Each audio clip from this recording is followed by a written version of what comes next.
Good evening, ladies and gentlemen. Welcome to the regular meeting of the Burke County Board of Commissioners for Tuesday, May the 21st, 2024 at 6 p.m. I'll call our meeting to order, and we are glad to have Assistant Clerk with us tonight. Kat Wright is taking care of us, and Kat, we have Commissioner Smith, Burns, and myself present. Commissioner Carswell and Commissioner Mulvey are both out of town. So that gives us our roll call along with our manager, attorney, and assistant finance director. We are delighted tonight to welcome all of you. I would remind you to please silence your mobile devices. If you've got a telephone or some kind of equipment that's going to make a noise, please take care of that at this time. And I'll ask all speakers as you come forward tonight to the podium, please be sure that you press the button and the red light is on when you make your presentation so that we can hear you and get a good recording on YouTube as well. We're delighted tonight to have William Williamson, the Director of Faith Outreach for Amorum, to bring forward our invocation. And following the invocation, we'll have the Pledge of Allegiance. And we're extremely excited tonight to have a group of 4-H members with us, and they're being led by Nikki Carpenter. So we're glad to have these folks begin our meeting tonight. At this time, I'll ask you to stand, and we'll have our invocation.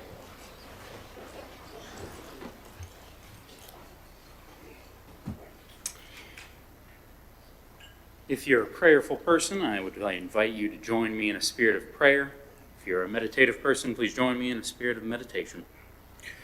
Lord above, Holy One, known by many names and beyond all names, Spirit of life, Spirit of love, Spirit of community, and Spirit of justice, we invite your presence be with us this evening.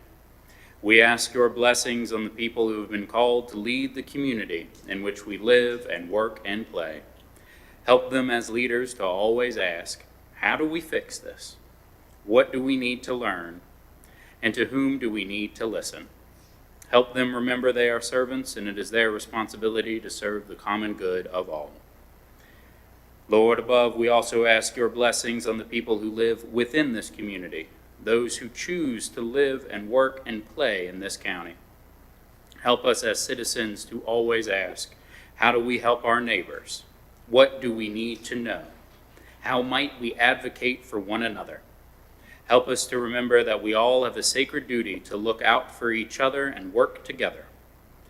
Lord, grant both leaders and citizens the knowledge and the wisdom to speak out when it is time to speak out, and listen when it is time to listen. May we always be guided by the spirit of community, by the spirit of justice, and the spirit of love. Lord, let us convene tonight in the sacred work of governance and citizenship. This we pray in the name of all we hold sacred and holy, and all that we know is good and right and true. Amen. Amen. Thank you very much. We'll ask our 4-H'ers to come forward now. If everyone will face the flag. And after the pledge, we'd like to come down and take a picture if you don't mind.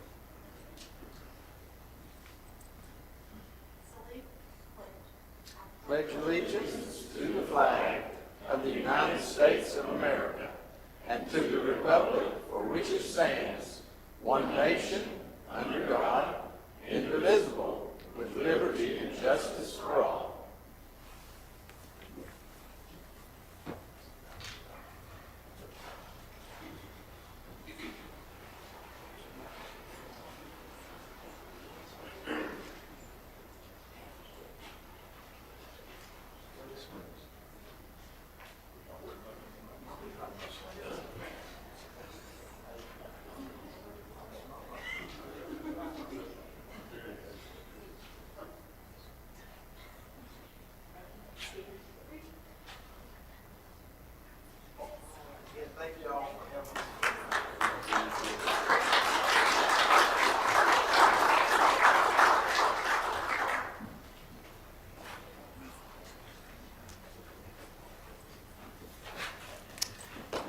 And with that, I'll remind you that we are seeking other groups that might be willing to come and open our meeting with the Pledge of Allegiance. Maybe a school group, church group, scouts, any group that you might know. Please pass that word along and you can sign up with our clerk and make that known through our website as well.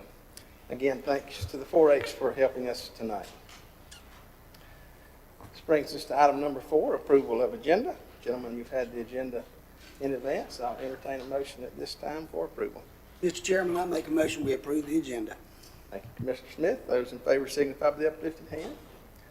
3-0. Item 5, approval of meeting minutes. Tonight we have had minutes from February 20, 2024, Board of Commissioner regular meeting, March 5th, 2024, Board of Commission pre-agenda meeting. Do I hear a motion that these be approved as presented? Mr. Chairman, I make a motion we approve the meeting minutes as written. Thank you very much. All those in favor signify by the uplifted hand. And that is all of us, Madam Clerk.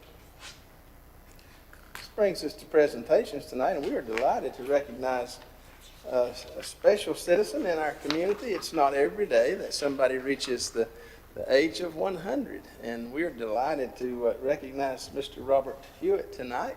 And I think just in a day or two, if my memory is correct, Mr. Hewitt will be 100. And so we are delighted to recognize him tonight.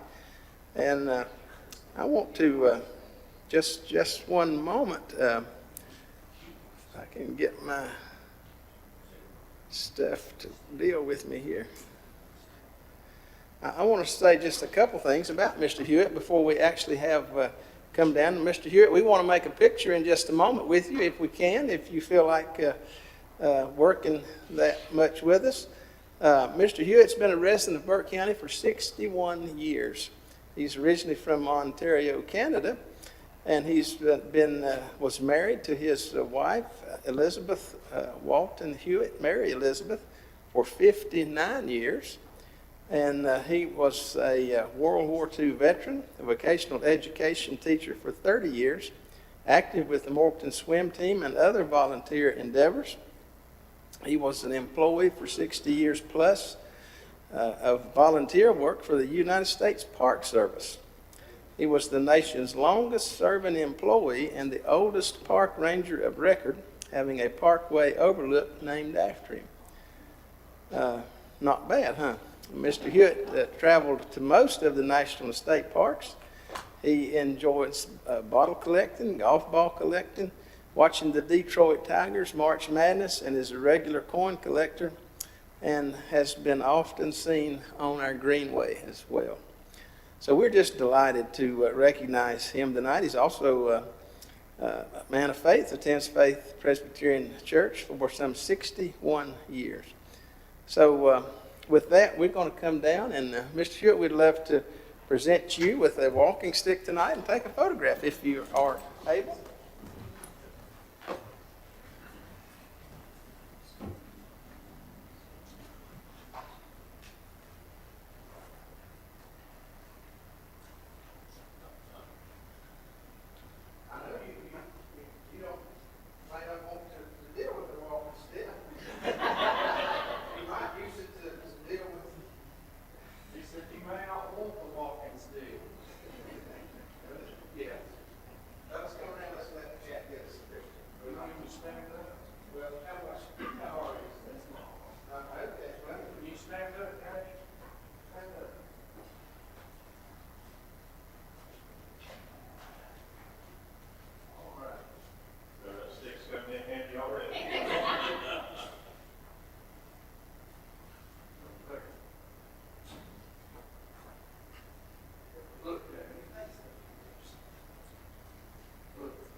And thank you, family, for helping get Mr. Hewitt here tonight for this time of recognition. And we are delighted to recognize that. And we have a proclamation that we have presented to him as well, proclamation number 202407.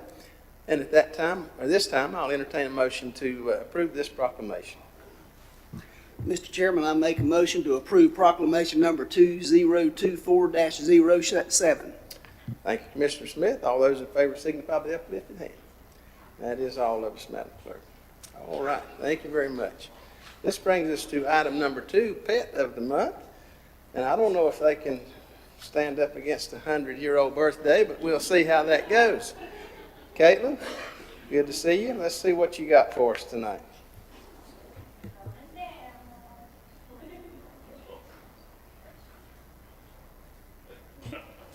Thank you so much for having us back. Yeah, you're right. That's a tough act to follow there. Congratulations and happy birthday. This is Dexter. Dexter, look at that handsome photo of Dexter. Isn't he beautiful? We have him listed as a Rottweiler mix. We're not entirely sure what he is mixed with, but he is an exceptional dog. He knows many tricks.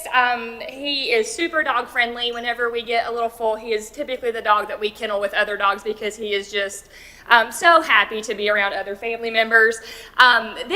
This handsome guy has been with us for about 6 weeks, and we can't really understand why, because he is truly perfect.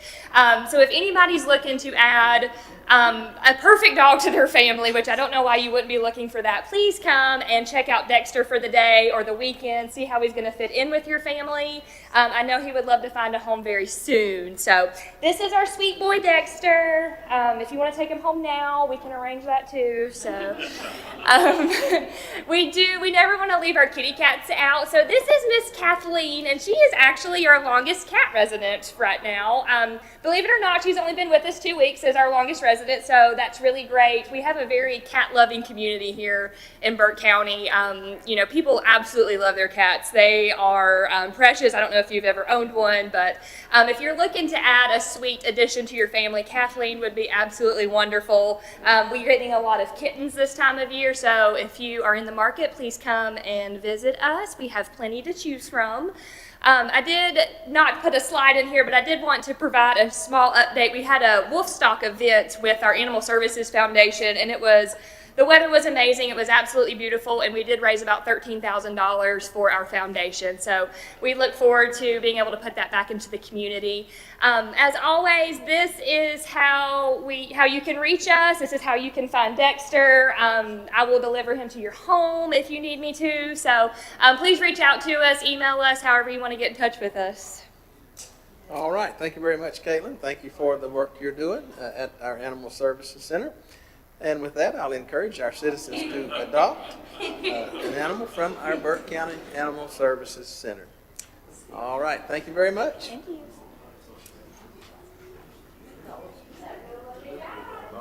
Yeah. Okay, Tanya, I don't know if you can follow all this, but our third presentation comes from Chamber of Commerce. We're going to move on to litter sweep and trash pickup. So we're glad to have Tanya Stevenson, President and CEO, Burke County Chamber of Commerce, with us tonight. Good evening, Tanya. Thank you so much for having me. I don't know how I got listed behind a 100-year birthday. Happy birthday, sir, and Dexter. But now you have me, so I'm sorry that I won't be as exciting as those two. We are so excited to celebrate tonight our spring litter sweep this year. I want to say a big thank you to Jenna Cole. She is the mastermind behind it and the hard worker behind it. I just get to talk about it, but she is the one that puts in all the work, and I'm very grateful for her and her efforts. Just to give you a little update on where we were this year for the litter sweep. We had 274 registered participants making up 15 teams. 238 bags of trash was collected off of our streets. It's sad that we need to do that, but we do. 19 bags of recycling in total.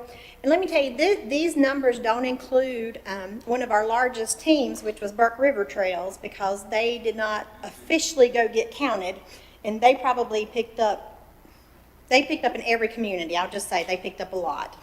And every community helped with getting their bags. We had various large items picked up that included at least 11 tires, 1 love seat, 3 sofas, 2 shopping carts, a recliner, and several pieces of scrap metal. So all of that is off the streets now due to these wonderful volunteers throughout our community trying to help make this beautiful nature's playground, Ed, a lot prettier. We don't want it to be cluttered with litter. I'd like to say a few thank yous. We couldn't do the litter sweep without Republic Services. That's our presenting investor for the event. They helped us in so many ways. They got us into recycling this year, which is very helpful. But we are very grateful for their partnership, and Danelle has been such a great partner with that. We're very grateful for her. The North Carolina DOT is always a great partner with us to give us supplies and helping with details and what streets we need help with. We absolutely could not do it without Burke County. We thank you so much. Your convenience site workers are so precious to take our bags, count them, and report on them for us. They really are a great help, and we appreciate our partnership with the county, so thank you for that. Buffalo Wild Wings provides food for us for our kickoff events and our celebration events, and if you ever come to these things, you'll see they bring a feast, so don't miss them in the future. And I want to say thank you to Murphy's Farm for hosting our celebration event this year, which is a beautiful place and beautiful setting. So we were grateful to be able to have it there. And now what everybody wants to know are the winners. The third year in a row, we have the first place prize to a one-man team. And unfortunately, Gary Jennings couldn't be with us tonight, but he is our one-man team. He picked up 96 bags of trash and 6 bags of recycling, 1 love seat, 7 tires, 3 sofas, and a recliner.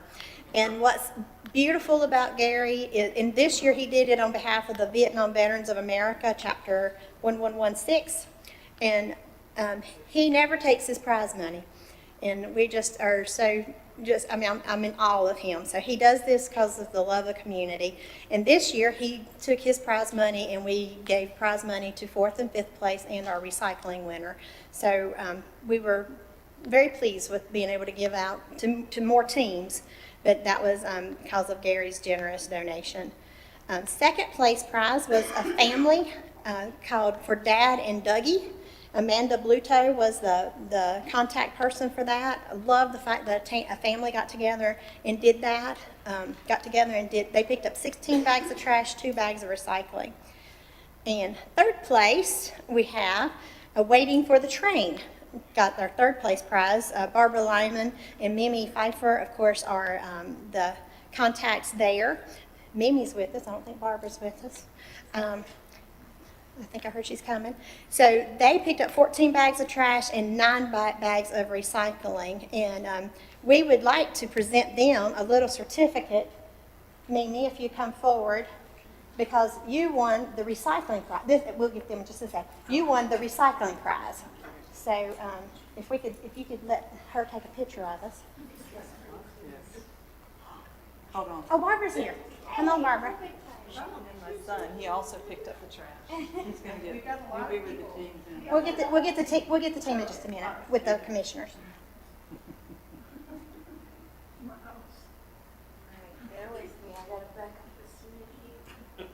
Perfect. Okay. So congratulations and thank you for picking up the most recycling.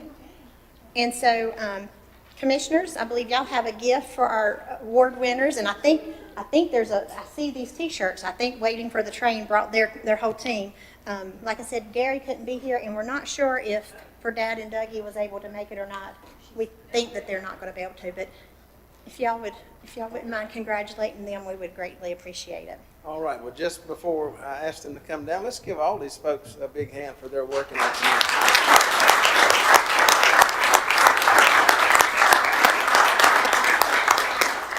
And if you help with the litter sweep, I'd like for you to come down front for just a moment.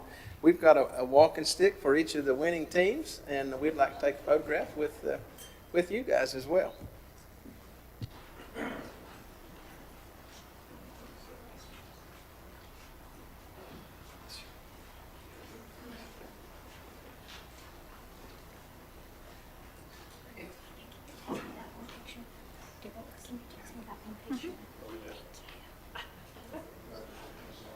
Y'all gonna have to scooch.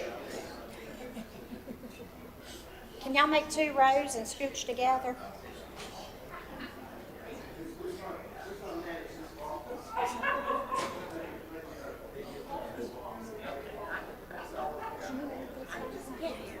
No, sorry, I've seen Kay do it.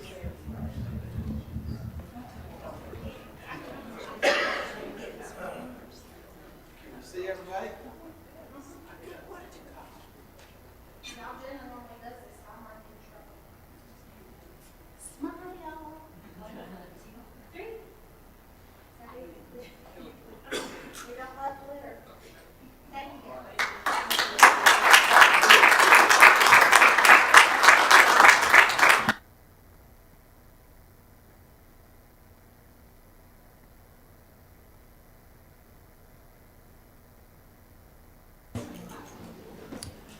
And again, thank you to all of you guys for helping us keep Burke County clean. We appreciate all that you have done for the litter sweep. And If I could also- just say again, thank Yes. you, Burke County, to all you guys for all your support.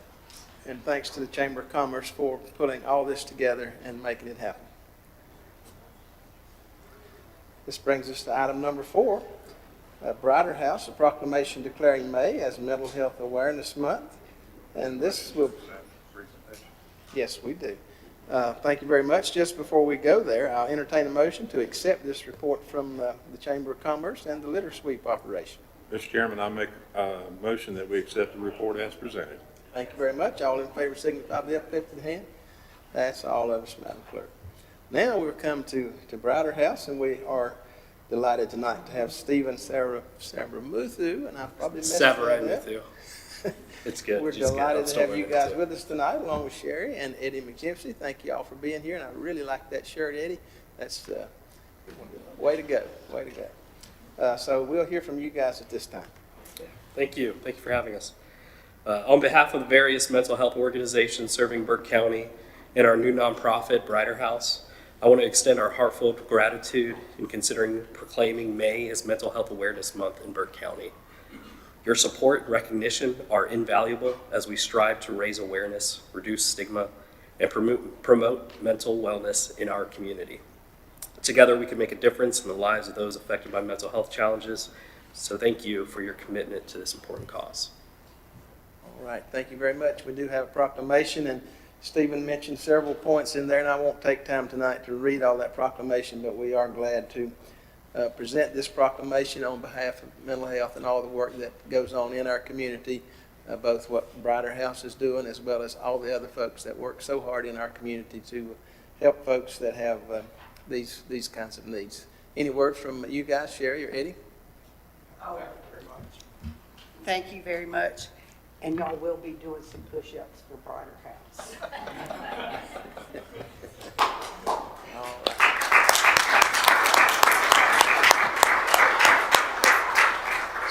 So with that, I'll entertain a motion to accept the proclamation 2024-08. Mr. Chairman, I move to approve proclamation number 2024-08 declaring May as a Mental Health Awareness Month. All right, all those in favor signify by the uplifted hand. That is all of us. Again, thank you all for what you do. Thank you for being here tonight. This brings us to item number 5 from Tourism Development Authority, and we have with us tonight Ed Phillips, our CEO of Tourism and Development. Evening, Ed. Good evening. Glad to be here tonight. We're going to get into a few financial reports here in just a second, but first I want to tell you what an amazing spring we're having with travel and tourism in Burke County. We moved the visitor center into our space where we're at now at 140 North Sterling Street on October the 9th. And we upfitted the building to fully represent all of Burke County with beautiful photos and open space and just an inviting place to walk in and talk to us, our staff, about things to do and fun things to do in Burke County. We went back a few weeks ago and we counted all the visitors we had come through our door. We keep a logbook of every single person, except for the mailman and the UPS guy. In January through March, we were up 88% over the previous year. We just finished April, and we counted April, and we were up 202%. The number of people that are walking through that door that are interested in Burke County is absolutely amazing, and we see them every day. We see people looking to relocate, looking for information on the national forests and the state parks, our small towns, our festivals and events, places to eat, places to shop. And so it has been an amazing early start to 2024 with those kind of numbers. I also want to tell you that an increasingly vital part of our economy here at Burke County are vacation rentals. And in the past, there's been, some debate about vacation rentals, are they good or not? I think they're good. We have 198 vacation rentals in Burke County. They account for about 35% of our revenue, occupancy tax revenue and sales tax revenue for people coming to stay here. It's my understanding Lake James, vacation rentals on Lake James for this coming summer are completely booked. Every place is booked throughout the summer. So that's really remarkable that we've grown to a place where we have a destination that can sustain vacation rentals like that throughout the county. To talk about the numbers in our quarterly report for our budget and see what they have up. Here we go. So our assets right now in First Citizens Bank and a capital management account total $763,000. And we also have payables to the city of Morganton and the town of Valdez. They receive part of our occupancy tax for their marketing of their communities. And so we have, basically a total equity of 586 after we give them their money, which they'll request here shortly. Our expenses are in line. Our revenue, so our occupancy tax revenue is our primary source of income. If you stay in a hotel or a vacation rental in Burke County, they charge you a 6% tax. It's paid by the visitor that comes here. And that tax, our budget is $850,000 this year. And right now, through March, we're at 531. And we're going to be very close to that budget at the end of June. One other thing I really want to mention too, beyond the financials, is we've recently initiated the America 250th Burke County Committee. So guess what, people? If you were alive in 1976, and I was a little kid, and I remember the excitement of the 200th anniversary of the signing of the Declaration of Independence. And we're coming up on 250 in 2026, and we've got a committee together. I was recently appointed or elected chair by the group. We have 15 members from all across Burke County, and we're really excited about that. And you're going to hear more about that in the coming months, but we're going to gear up, and we're going to have a fantastic celebration in Burke County of the 250th. Don't ask me to pronounce it. It's the sesquicentennial something or other. But anyway, and Burke County was a super important place during the Revolution and immediately following the Revolution. And so we have a lot of history and a lot of things here we're going to really celebrate and talk about. So you'll hear from that. Any questions I can answer about the finances or? All right, thank you, Ed. Any questions for Ed tonight? Seeing here none, I'll entertain a motion to accept this report as presented.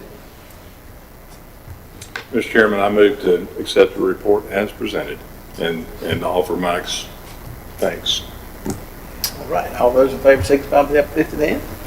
That's 3-0. Ed, again, thank you for the report. Thank you for the great work you're doing.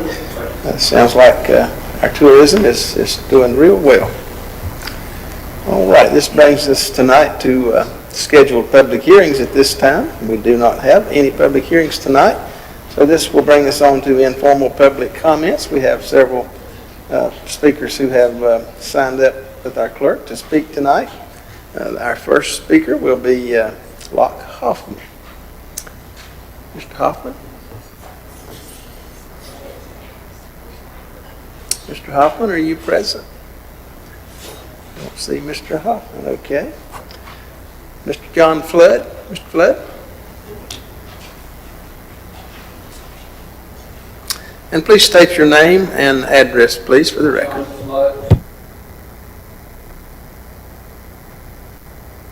On the memorial to the Confederacy. 1863, Abraham Lincoln stated for me, and I think for most of our country, this cornerstone foundation of the United States of America. 77 years ago, our fathers brought forth upon this continent a new nation, conceived in liberty and dedicated to the proposition that all men were created equal. 3 years earlier, Alexander Stephens, the Vice President of the Confederacy, said, Our new government's foundation, its cornerstone, rests upon the great truth that the Negro is not equal to the white man, that slavery, the subordination to the superior race, is the natural and moral condition. African slavery as it exists is the proper status of the Negro in our form of government. It is the immediate cause of the late rupture and present revolution, the Civil War. The state of Texas, in their articles of secession, said the servitude of the American race as existing in the United States is mutually beneficial to both bond and free, and is abundantly authorized and justified by the experience of mankind, and the revealed will of the Almighty Creator is recognized by all Christian nations. In 1861, Jefferson Davis, the president of the Confederacy, said, "You cannot transform the Negro into anything 1/10 as useful as slavery allows him to be." He might be a little surprised that in 2024, the Secretary of Defense, the chairman of the Joint Chiefs, teachers, professors, doctors, lawyers, parents, congressmen, senator, Supreme Court justices, and President of the United States were members of that inferior race. That's a statement of inferiority for an entire race. The problem of inferiority as a statement of racial superiority, you got to be superior to somebody, is that it strips the people of their humanity. Black Africans were not quite human. You could not put a person on an auction block and sell them like they were a mule or a cow without just taking away their humanity. The Nazis in Germany knew this. They declared that the Aryan race was a superior race to all races, which gave them the way to strip away the humanity of all their neighbors, conquer them, enslave them in work camps, and gave a special status to the Jewish people, which they were called subhuman. It's beyond time that we recognize the people who denied the ability of people to take away and strip their humanity and overcame slavery and put a memorial up to them and remove the memorial to the enslavers. Thank you. Thank you, Mr. Flood. George Logan.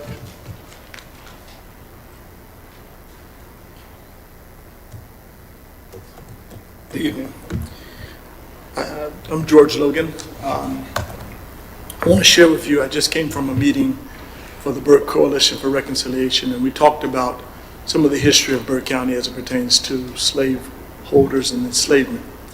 And it brought me to my mind a few things. One is that I was listening to a message of a pastor in Texas named Robert Morris recently, and he was addressing his congregation of several thousand people. And his title was Lack of Understanding. And he was talking about his own journey, his own experience of dealing with the racism or isms, even within his own family.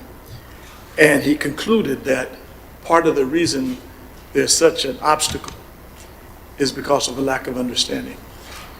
And when we have our meetings, we're basically doing that. We're bringing understanding to what the past used to be, not for the purposes of staying in the past, but for the purposes of removing any barriers to going forward. And it would be a great asset to this community if those who are the gatekeepers of our community, county commissioners, would commission a team of people to come together and talk civilly about why it's so important or not to have that memorial removed or to be kept. To be in a space where there's a respect for each person, a valuing of each person, but a dialoguing. And I truly believe that if that were the case, doesn't mean that the monument would come down, but it would mean that this community would become closer. I saw also in a PBS story of Alamance County, and according to their story, the guy who's sharing said it was the most divided of counties, yet they're still coming together in the hopes that in the end they would be considered divided, but that they would be considered together. I truly believe that if we want the type of county that speaks of advancing we have to address some things that sometimes we don't want to. And I think you all are in a position to help that happen. And again, I appreciate you all allowing us to come and share this with you each month. Thank you. Thank you, Pastor Logan. Carla Kincaid.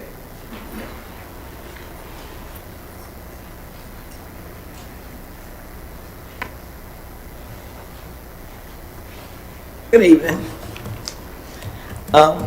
As we embark on Juneteenth, I think last year I got up and said a few words about Juneteenth. As we embark on that day, which I think will be the Wednesday before your next county commissioners meeting. 3 minutes wasn't enough last year, and 3 minutes is probably not enough today either to start, just to begin to talk about Juneteenth. I get the Daily Word every day, our daily bread, and I like to study this, and they've got a Juneteenth edition.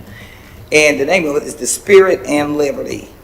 And it begins by giving a story about a person who celebrates Juneteenth. And it says, Juneteenth is our family's 4th of July. And I think the young man that was just up here talking about the Declaration of Independence 200 years ago, well, that didn't include everybody. And in this reading, it says, Juneteenth is our family's 4th of July. With parades, barbecues, fireworks, and family reunions, we've come together to celebrate liberation of the black body and soul. Although joyous, Juneteenth filled my young mind with confusion. Sunday sermon said, Christ died for all our sins. Why did God love us and die for us and allow us to be brutalized? How was I free and equal, yet on the receiving end of inequality? I had to look back on history before Juneteenth to understand the enslaved had long been fighting for freedom physically through uprisings and escape, and spiritually. God wasn't a far-away entity they had heard about. God was with them, living in them, giving them peace that transcends all understanding, and helping them chart their way to freedom. I realized then while we danced in those streets on Juneteenth, while we joyously wrapped our arms around each other and wailed when the preacher spoke about freedom in Christ. The freedom those broken, battered bodies, our enslaved forebears, tapped in to get them through. We've had found it. Where the Spirit is, there is liberty, liberty for the outsider, the immigrant, the poor, and the persecuted. The Spirit of God that gave African slaves the strength to liberate themselves, that broke the yoke from around their neck, and that is still giving black people the strength to fight for their liberation today. That liberation is here for the taking. And must I say, as we embark on Juneteenth, the last storm we had, our two signs that are embarrassingly on each side of our county as we enter, I noticed that the one on the western end is terribly battered, like it had been through a war. And as I've said in previous, I said, Joshua fit the battle of Jericho. But, people will say that things will not ever come down. Well, don't put it past God, because he's in charge. He's in charge. And just like that battered flag that is at the west right now, it's battered through a storm. And that's battered. And he can bring things down as well. Thank you, Ms. Kincaid. Madam Clerk, do we have any others signed up tonight? All right, thank you very much. With that, I'll close this portion of our meeting, and we'll move to item number 9, consent agenda. And I'll recognize our county manager, Mr. Epley, to review the items on the consent agenda. Thank you, Mr. Chairman. Several items for consideration. Bear with me as I work through them. Item 1 is our quarter ending March 31, 2024 financial data as presented by Burke County Public Schools at your pre-agenda meeting. Those details are in your packet for review. Item 2 is a reappointment to our local emergency planning committee for seat number 16. That'll be filled by staff. That also is in your packet for review. Item 3 is a request to waive a residency restriction for the America 250 committee for Charles Yount, who lives in Caldwell County. Item 4 is a request to remove Dorian Palmer, who is requested to resign from our planning board. That seat will remain open until we receive an applicant. Item 5 is an appointment to the Adult Care and Nursing Home Committee for seats 1 and 3. Item 6 is another request, excuse me, I messed, on item 3, that was Kevin Hancock. Item 6 for the Board of Adjustment is Charles Yount for seat 4, who has resigned. Item 7 is consideration of budget amendment number 13 on the year. This is for $302,000 of state grant SCIF for some SCIF projects, specifically going to the sheriff's office. There's part of that for water sewer meters, and then also a small allocation to the registered deeds for some digital imaging. Item 8 is budget amendment number 12 on the year. Request to budget $360,000. This is a combination of over-received interest income as well as some 911 state grant money, and that'll be used to replace a failing scale server. Item 9 is a request from Community Development to approve an MPO grant for Canal Bridge through the locally administered project program. Item 10 is a request from Social Services to approve a contract with Northwoods for a contract for their digital imaging software as we begin to transition on that platform. Item 11 is a lease renewal for some county-owned property leased to USDA. The total amount of that lease is $38,778.10. Item 12 is removal of seat number 15 on the JCPC board as Judge Tolbert is retiring. Item 13 is approval, also JCPC, for the upcoming budget year annual funding plan as part of what this board reviews annually. Item 14 is from the Tax Department, and this is your April 2024 collection report. Item 15 for consideration is also from the Tax Department. It is your April 2024 release and refund report. And lastly, for consideration, item 16, which is the quarter end March 31, 2024 financial data for Western Piedmont Community College that was presented at pre-agenda and is also in your packet for review. Happy to answer any questions. That concludes the lengthy consent agenda. All right, thank you, Mr. Manager. Any questions on any of these items? Seeing here none, I'll entertain a motion to approve the consent agenda as presented. Mr. Chairman, I make a motion to approve the consent agenda as presented. Thank you, Commissioner Smith. All those in favor signify by the uplifted hand. 3-0. Thank you very much. This brings us to item number 10, and let me just say to the Hewitt family, we certainly love for you to stay, but we're about to embark on probably a lengthy next section, and it won't hurt our feelings at all if Mr. Hewitt would like to go. And just know that we're glad for you to stay. I'm not trying to rush you away, but we got a ways to go. So feel free, do as you please.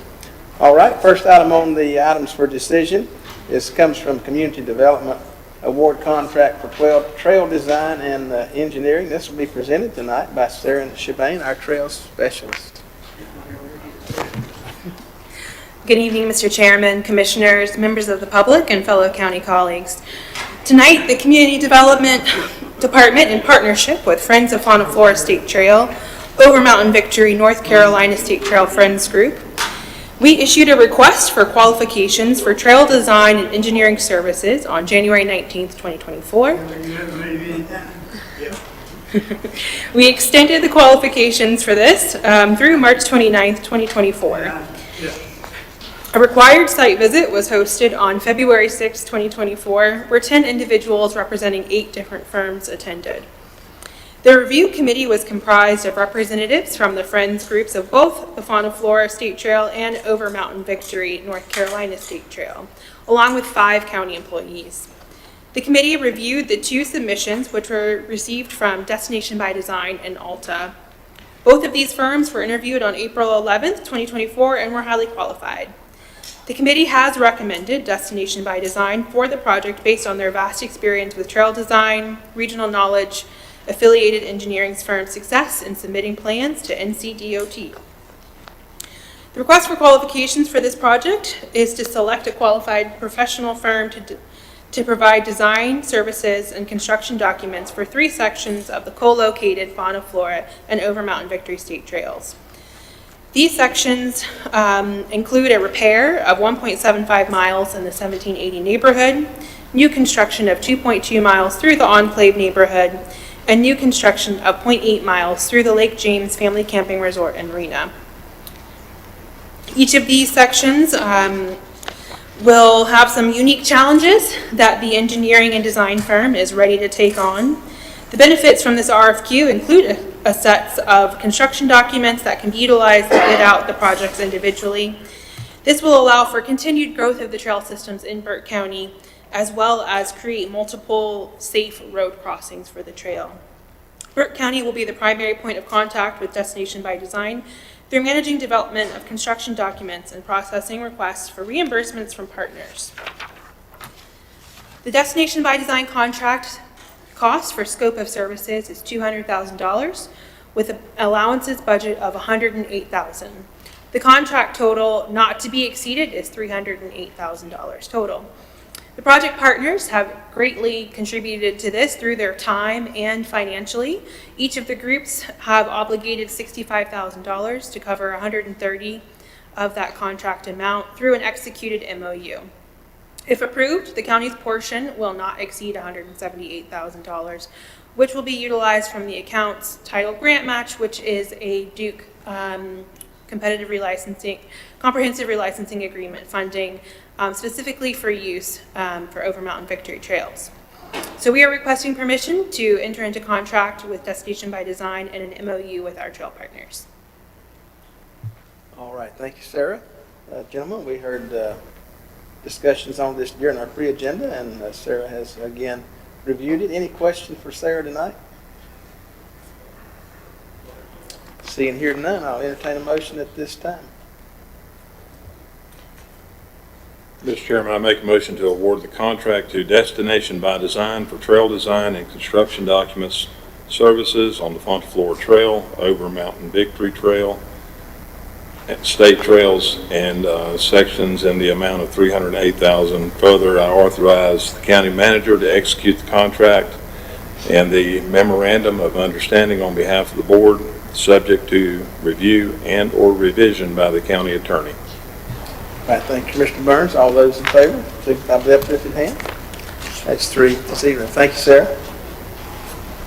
This brings us to item number 2 from General Services, approval of lease for semi-trucks and contract for refuse trailers and related budget amendment number 14. This will be presented tonight by Mark Delahunt, our General Services Director. Evening, Mark. Thank you, Mr. Chairman, members of the board. As I mentioned at the pre-agenda meeting, in recent years, our 2 enterprise funds, both water, sewer, and solid waste, have had to be supported with funds from the general fund. Now that our water sewer fund is solvent, we are implementing plans to do the same regarding the solid waste fund. As part of that plan, Burke County will be transporting our own household waste from our transfer station to the MSW landfill in Caldwell County. In effect, this will be bringing in-house a service that is now being provided by a for-profit company. This will bring about an eventual savings of over $1.2 million per year. To begin that process, 2 RFPs were advertised on May the 3rd, one for the purchase of 4 trailers and another for the leasing of 3 trucks, with responses due back on May 13th. We received a total of 12 responses, resulting in a very competitive bid process. The low bidder for the truck lease was Ryder Trucks, and for the trailers, it was Pinnacle Trailer Sales. Now I'm happy to answer any questions you may have. All right, thank you, Mark. Any questions for Mark on this item? I don't have a question, but I'd just like to say I think it's a no-brainer if the county can take this over and save $1.2 million a year. I'm all for that. Thank you for doing that. Thank you. Well, I lean a lot of the credit to our budget analyst, Hugh Sandow, and the county manager as well for assisting with that, and the finance department. They were very helpful. We all work together. Got a great team here. I agree with that. All right, I'll entertain, fellas. We got 3 separate motions. We need to vote on them separately, so I'll entertain the first motion. Mr. Chairman, I make a move that we award the bid in the amount of $295,600 to Pinnacle Trailer Sales and authorize the county manager to execute the contract on behalf of the board, subject to review and/or revision by the county attorney. Thank you, Mr. Smith. All those in favor signify by the uplifted hand. Thank you very much. Entertain the second motion at this time. Mr. Chairman, I make a motion to award the lease in the amount of $90,900 to Ryder Truck Rentals for a 5-year term and authorize the county manager to execute the lease agreement on behalf of the board, subject to review and or revision by the county attorney. Thank you, Commissioner Burns. All those in favor signify by the uplifted hand. That is 3-0. And the third motion to adopt budget amendment number 14 as presented. Mr. Chairman, I make the motion we adopt budget amendment number 14 as presented. Thank you, Commissioner Smith. All those in favor signify by the uplifted hand. That's 3-0. Thank you very much. Mr. Chairman, if I might just for a second. I too want to express my gratitude to the county manager and staff. It's refreshing when we get news that not only did they think outside the box, they thought like there was no box. And I commend you guys for that. I say something else, Mr. Chairman. If any of you use the convenience centers here in Burke County and you've ever gone there, I went there today myself. Didn't have to bring my trash back home, but I didn't miss it by much because the company that does it now, they don't come and do it on the day this recycling center is closed. They come on the day when people are going to the convenience centers and they pull those things out. And you can't just leave your trash laying there on the ground, so you get to haul it back home. So that's one thing I really like about this. All right, thank you. All right, this brings us to item number 3, a health opioid RFQ vendor selection for strategic plan. This will be presented tonight by Dr. Katie Varnado. Katie, good evening. Good evening. This item that I'm bringing to you is in response to the RFQ that we released to hire a consultant to do our long-term spending and strategic plan for our opioid settlement dollars. So we received 6 applicants in response to that RFQ, and we formed a review panel of 4 people, and community engagement group scored the highest in that bid tabulation. So we would like to recommend to contract with community education group to do our strategic plan for opioid settlement dollars. All right, thank you, Katie. We did have more details on this pre-agenda. Any questions for Katie before entertain a motion? Seeing here none, I'll move to approve the utilization of community education group to complete the county's strategic plan for the expenditure of opioid settlement funding as presented, to authorize the local health director to negotiate and execute the contract, subject to review and or revision by the county attorney. If an agreement cannot be reached with the community education group, the local health director, in consultation with the county manager, is authorized to negotiate and contract with the second and third ranked firms. All those in favor of that motion signify by the uplifted hand. That's 3-0. Thank you, Katie. Item number 4, also from the Health Department, revised resolution directing expenditure of opioid settlement funds for multiple uses. This also will be presented by Katie. Katie? And this recommendation is to extend the timelines on 2 of the strategies in the last resolution to match the other 2 strategies. And this is to account for the timeline in releasing the RFQs and doing the bid tabulation. All right, thank you, Katie. Gentlemen, you've seen this information. I'll entertain a motion. Mr. Chairman, I make a motion to adopt resolution number 2024-08. All right, thank you. Those in favor signify by the uplifted hand. That's 3-0. All right, thank you, Katie. Item number 5 tonight comes from the county manager. This is presentation of recommended budget for fiscal year 24-25, and this will be presented tonight by our county manager. We'll give you about 10 seconds for this, Mr. Manager.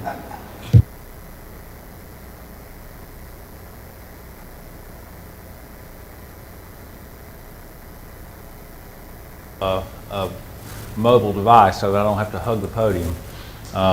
And 10 seconds may not cut it. But I will move as quickly as I can. A lot of information to cover. Super excited to be able to present our second budget together as an administrative team As Mark pointed out, I would like to say thank you publicly to our budget team. It may not work. We may go back to the podium and hug it, but it's worth a shot. Give it one more chance. As well as our finance office and certainly to our Board of Commissioners for your leadership.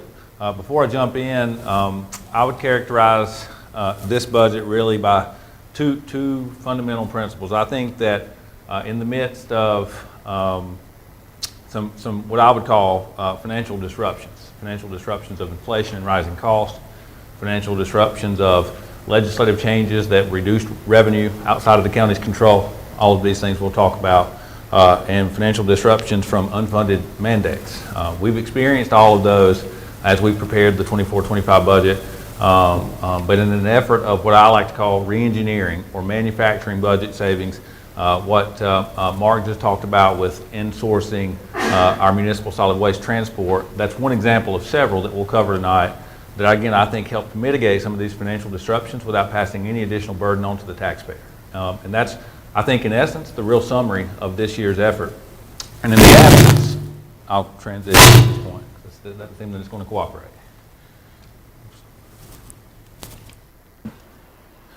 In the absence of some of those additional reengineering strategies, I think that it would have really impaired our ability to continue to implement the Board of Commissioners strategic plan. So I'll jump in. I'll first start by sharing a slide that we've talked about many times, and this is really a cultural tone of our 5-year administrative plan, broken into 3 fundamental phases. The first one being react, and then rebuild and rethink. And conceptually, in 22-23, there was a lot of lack of stabilization in Burke County's administrative plan. High turnover, stagnated capital projects, siloed operational departments that weren't really creating a high level of operational efficiencies. And REACT was all about stabilizing those factors. It was about investing into consistency and then really setting the foundation so that we could begin to rebuild and pursue high performance. And then what I would define as rethink is a lot of what we're going to talk about tonight, which is how do we do our business differently? How do we do it better? How do we measure performance? And really, again, advance the strategic initiatives of the Board of Commissioners. I think the budget gives us a very unique opportunity to do that. Although our roles as the Board of Commissioners, as our elected officials and policy setters, give us the vision and the things that we're trying to accomplish, the budget gives staff an opportunity to really quantify those priorities and put them into our operational plan that really sets the path for the next 12 months. That path being set primarily by the Board of Commissioners strategic plan. So these are your 5 focus areas. As you all know, we constantly revisit this plan, but the primary attention happens during your 2-day work session that we do at the beginning of the budget process. Each of these 5 focus areas have a series of very thought out, well-defined and measurable performance deliverables, and we use those literally to allocate resources. Inside of that plan, here are your top priorities. As we began the budget process, we knew these were the things that the Board of Commissioners had identified as the areas that you most wanted to see infused with resources and most wanted to see funded. I'll run through those quickly. As you all are well aware, over the last 9 months, we've conducted a comprehensive pay and classification study. We'll talk more about that later, but that's the first one in the history of Burke County government. And of course, we wanted to achieve market-based wages, and we wanted to be really in the pursuit of this employer of choice concept. But the biggest thing that I would argue that comes out of this study is job descriptions that haven't been updated in 30 years. You think about a job that was done in the 1980s, and technology changes and legislative changes, and literally those job descriptions haven't been updated in decades. We also were completely absent of a quantified way to compare jobs. So for example, a 911 telecommunicator compared to a truck driver. How do you relate those jobs from performance and pay? And this gives us a really mechanical and measurable way to do that. We also wanted to evaluate not only solvency in our solid waste fund, but also our water sewer fund. Again, we'll talk more about the performance of our enterprise funds later. Looking for some innovative ways to do economic development through potential shell buildings, but some way to cultivate jobs and really impact tax base. We know that we have some improvement areas in our public safety functions, and we want to commission a long-term strategic improvement plan there.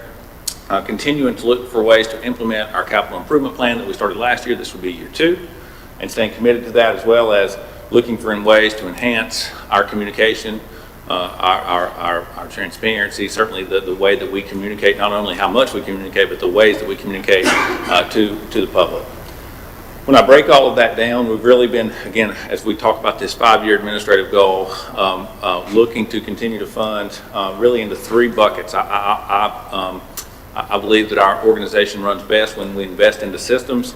Those systems are technology, infrastructure, and people, and I think that you'll see this budget continues to do that while building really a robust culture, an intentional culture, a purpose-driven culture, and I believe once you take care of those 2 functions, your impact on the community really is more meaningful and more telling. So I've laid the PowerPoint out really in 3 really distinct compartments. The first one is, it's important to remember where you've been. If you want to know where you're going, one of the most important things to do is recognize where you've been. I'll talk about where I think we are now, developing the budget. So much of our budget is dictated by economic performance. That's global, that's national, that's state, that's micro here in town. So we have to understand how the economy is performing before we can do more precise revenue projections, which will ultimately drive the spend plan. We'll talk about our general fund, our tax rate, capital improvement plan, education, which is primarily public schools, and the community college, our partners with outside support, and then our enterprise funds, which are solid waste and water sewer. And then lastly, I'll close with some things that I see that are coming around the corner that I would call emerging issues. So let's talk briefly about where we've been as we began preparing the 24-25 fiscal year budget. What are we working at? And the first thing that I'd say is we all fall on this spectrum of good, better, and best. And I think we're trying to pursue high performance. I believe this budget does move us incrementally to the right in an evolutionary way, so that we can be a little bit better. But again, in the context of where we've been, I'll first start at a more zoomed out view of our general fund. Here at Burke County's total spend in our general fund, as a reminder, is our primary operating fund. And we're measured here in the orange, and you can see a group of our peer counties. So this would be 8 or 9 counties around the state that have similar population, similar budget size, similar socioeconomics, and the local government commission would consider those good benchmarking peers for us to see how we perform and compare. And consistently, when you look really back over the last 5 or 6 years, you can see a substantial difference between the orange and the blue, and systematically that's just demonstrating that Burke County has spent less than our peers. To put that in context, I put together this slide which adjusts prior year spend. So these are looking back over the last 10 years from our audited expenditure numbers, so total amount spent from our general fund, and I've adjusted that for inflation, right? So I think most people recognize that via time value of money, $1 today is worth more than $1 tomorrow, right? So if for example, in 2014, a Toyota Corolla cost $16,000. In 2024, that same Toyota Corolla costs $22,000. It's the same car, your dollar doesn't go as far. So I've taken our previous 10 years of annualized expenditures and I've adjusted them for the time value of money based on inflation. And since 2014, there's been about a 27.3, and that's according to the United States Department of Labor, 27.3% increase in cost. As we finished 2023 last year, we spent almost $96.1 million. If I go back and adjust those previous 10 years, again, for the inflationary offset, I think it's true to say when evaluated at purchasing power and adjusted for time value of money, we spent less last year than we did 10 years ago. Which, again, put it in context of where we've been. How do we spend our money? Where have we been? We've also had a focused effort on increasing equity. In 2003, 2004, Burke County government was under strict oversight from the local government commission because our fund balance, our equity, if you will, was substandard to state requirements. And in essence of that, you're often in risk of being taken over and being managed that way. But I'm very pleased there's been an intentional effort to growing that. We concluded last year at 32.8%, which is trending ahead of our peers. So where have we been as it relates to public safety spending, which is our second largest function in our total budget? The upper left-hand corner, again, we're in the orange, or excuse me, the blue there. Our peer counties are in the orange. And this is looking at our total amount that we spend in the Sheriff's Department divided by our total number of people. And you can see there, we spend about $97 per person, where most of our peers are spending more than $140. Same with detention, same with 911, and the trend there is clear that we've just operated in a more efficient, lower cost way. And I think to some extent that's had an impact on our ability to perform. When I look at public education and where we've been, the narrative is fairly consistent. Our average, this is looking at the total amount spent divided by the total number of students. So that gives you an average per pupil funding analytic. And you can see our peer group there in the blue. We're in the orange. Out of 115 LEAs, local education authorities in North Carolina, 100 counties, 15 cities still have school districts. We ranked 99th last year out of 115. We funded at about $1,431 per pupil. Last year, as you all know, we were able to redraft some local legislation from back in 1983 that had been in place for more than 40 years. And by doing that, we were able to increase, this board was able to increase local public education funding by 25% or $3.2 million per year, which was transformational to that group. When I look at our enterprise funds by definition via the North Carolina Fiscal Control Act are supposed to be supported through user fees. So this is supposed to be more like a standard business, not supported through property tax revenue. We have two of those in Burke County. One is our solid waste fund. The other is water sewer. Both are critical. How we handle solid waste and the infrastructure in the ground that provides clean drinking water and proper handling of wastewater are hugely impactful to our community. And both have been non-self-sustaining. Both have required substantial support from the general fund, which puts additional unnecessary pressure on the property tax rate. So this is measuring the amount of that, what I would call subsidy. When I say subsidy, I mean what amount of general fund money is having to be transferred over to those enterprise funds to make them break even. And you can see over the last 3.5 years, it's about $1.7 million. I'm happy to report that this budget will begin to change that narrative. Again, we'll talk more about that later. A couple additional slides to give an optic and a picture, a narrative of where we've been and what we're managing and I believe turning the corner as we continue to pursue high performance, which is what this budget is really all about. Up and through 2023, Burke County had experienced substantial turnover. In our industry, 20% would be, again, considered, based on the context from the Bureau of Labor Statistics, 20% would be average turnover for local government. And you can see our trend line over on the right-hand side. In 2022, 2023, we were 28%. And what's more concerning is this trend line where we were trending up versus not. And that's highly concerning. What that leads to is a very untenured workforce where your average employee has less than 2 years. And you think about law enforcement, paramedics, environmental health specialists, public health nurses, social workers. So much of our work is instinctual and it is based on experience. And again, I think that impacts and impairs our ability to perform. When I look at our human services budget, what we can see is an increasing Medicaid eligibility percentage across Burke County. So this is our trend up. That's a component of community wealth. Medicaid eligibility is determined as a percentage of one's income compared to the federal poverty rate. And what that tells me is that our average income is not keeping up with those standards. And so more and more people are becoming eligible. And that is before, I would say, Medicaid expansion, which took place December the 1st. On average, our social services budget is about $18.1 million. Public health is about 3.4, and respectively, about 29% of social services comes from the county's general fund, and about 44% of public health budget comes from the general fund. So it's a substantial investment of county resources to fund these two departments.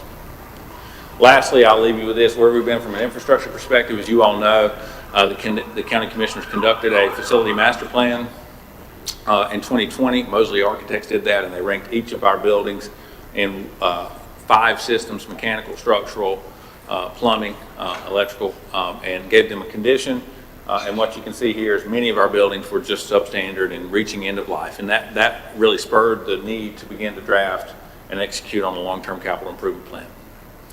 So that's where we've been. Those are the aspects of county government that we're trying to manage. And let's talk about where we are. And I would start by saying the state of Burke County is strong. The state of Burke County is strong. I think our performance indicators are picking up. I think our economy is, for the most part, performing. And I think that we have a unified vision of what it is that we're trying to accomplish. Our human capital indicators have certainly stabilized. We'll talk about that more momentarily. We've continued to have strong equity. Our debt ratios are literally nationally leading. So when you compare our debt burden as an organization, as a corporate entity, compared to other folks in the state and in the country, we are leading. We have the 28th lowest tax rate. Only 27 counties in North Carolina have a lower tax rate than Burke County. And we are executing on our long-term capital plan. The objectives that we penciled in as we began the budget was to be, obviously, the Fiscal Control Act requires us to be structurally balanced, but we really wanted to be priority-based. We wanted to maintain or improve service levels. We believe that we've accomplished that. We've wanted to find ways to improve operational efficiency, again, manufacturing savings that add to budget flexibility. I think we accomplished that.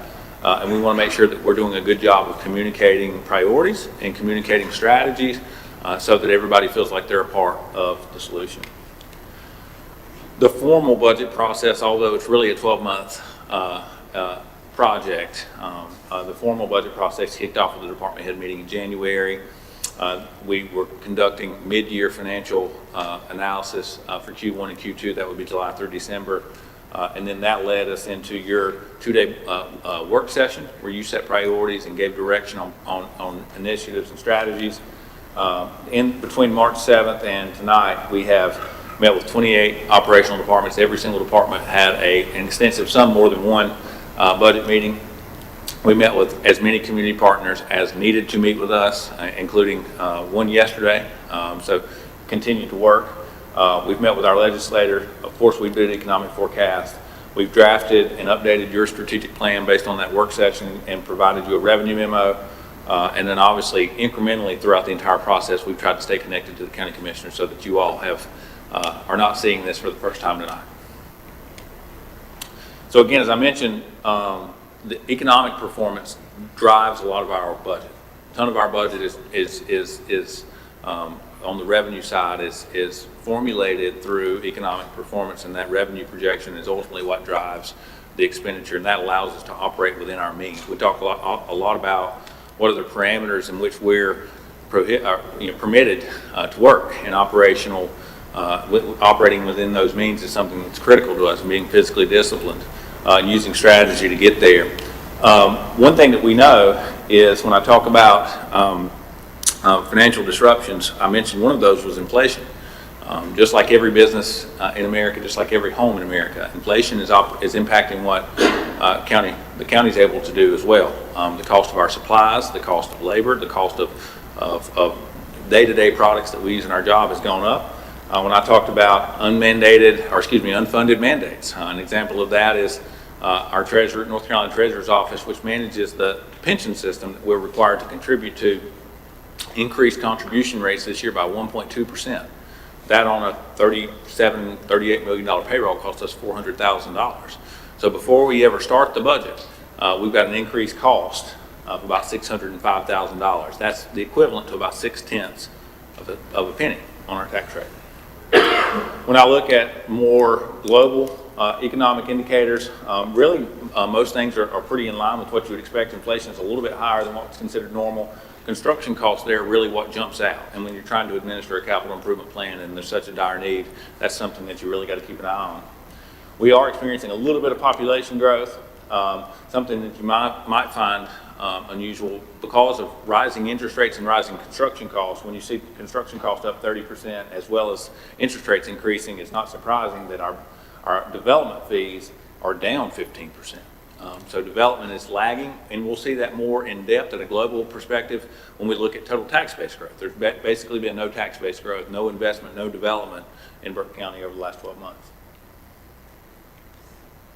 Here's a more of a national, this is from Moody's Analytics, and this is more of a national indicator when I start talking about, kind of global economics. And what's important is to see this housing price index is beginning to flatten. Not coming down, but we are starting to see a softening, if you will, of home prices where they're stopping to climb. But to put it in perspective, in Burke County, March of 2023 compared to March of 2024, the average list price, and this is directly out of our MLS, increased 23%. The average list price in March of 2024 was $403,000. And I think that's a real challenge when likely financed at a 7% interest rate, and the per capita, the income required to finance that likely be over $125,000, which is much more than our median household income. So it's a real challenge for a Burke County citizen right now to buy a home. And that'll have an impact on our economy, and that'll have an impact on our budget. When I look at our GDP in Burke County, manufacturing continues to be the largest contributor. If that's the largest contributor not only to the labor force, but just generally to GDP, I think it's important to have a good pulse on how the manufacturing market is performing. This is a purchasing index that generally measures how are goods and raw materials flowing. If I'm a purchasing manager at a manufacturing facility, I have to buy raw goods and manufacture them into a finished product. And the takeaway here, anything above 50 generally demonstrates a strong manufacturing economy, an expansion economy. Anything below 50 is contraction and worrisome, and we're at 51 as of the time that I pulled this data. So what I would say is that's reason to be paying attention, and that's what we are, because again, it's such a big part of our labor force and such a big part of our GDP. The next thing that we looked at is motor vehicles. As we all know, motor vehicles are managed by the state of North Carolina through the tag and tax, but property owners do pay property tax on it. It's about 10%. We have a $10.8 billion property tax base, and about $915 million of that, so a little less than 10%, comes from motor vehicles. And as we've seen rates increase, what we've seen is the inverse, a decrease in sales and value. And when there's fewer sales of new cars, especially, and they depreciate quickly, that leads to a diminishing amount of value in our tax base, and that lower value leads to declined revenue. So again, it's something that has to be critically evaluated when we're working on the budget, as to not overestimate those values and pay attention to those trends. The other, one of the other financial disruptions that I talked about was legislative revenue loss. And a big one this year that wasn't communicated really across the state is balance between the North Carolina Department of Revenue and the North Carolina Department of Health and Human Service. It cost most counties across the state cumulatively $110 million in revenue loss, with no heads up, no planning. Burke County lost $1.6 million. So in 2022, 2023, we received $2.1 million. And this year, we're going to receive $450,000, and that's likely to be consistent in next year's budget. So we had a $1.6 million, 1.5 cent on the property tax rate revenue decrease just because of legislative action. And you may say, what is that? So back in 2010, 2011, the General Assembly repealed a sales tax that had historically came to counties, and they mitigated that by assuming a higher percentage of non-administrative costs for Medicaid. And so what I would say is this blue and orange line, the blue line is what the state is paying for Medicaid costs in Burke County. The orange line is what the county would have received in this repealed sales tax in 2010. And you can see, generally, when you fast forward, there's a gap, meaning that the state is paying less than the county would have received. That generated this whole harmless payment and revenue generation. But in 2024, there's almost no gap. And that's why the county's revenue has declined so substantially. In 2023, the state spent about $8.5 million, $8.6 million on Medicaid payments to providers on behalf of Burke County citizens, and that jumped to 10.4. Huge. Part of that is we've seen Medicaid eligibility percentage tick up. But regardless, that increased cost on the state side has substantially impacted the revenue generation for the county's budget that was unrestricted and used to pay fuel, used to pay supplies, used to pay people. So given all of those circumstances, declining motor vehicle values, leveraging, high-cost housing, unsettled manufacturing index, revenue loss from state legislation. We believe that we've presented a recession-ready, responsible budget that's heavily focused on data-driven decisions. Our total budget is going to be about $108.5 million. That's about a 2.8% increase from the prior year. I would point out, if you looked at last year's original budget, that number is about $10 million higher than last year.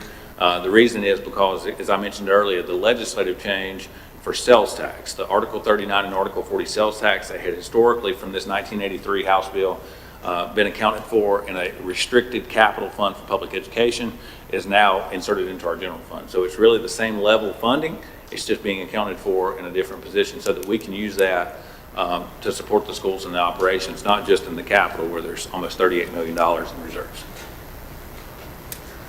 Here I've looked at our revenue change year over year going back to 2011, 2012. The average over that time frame is 3.5%.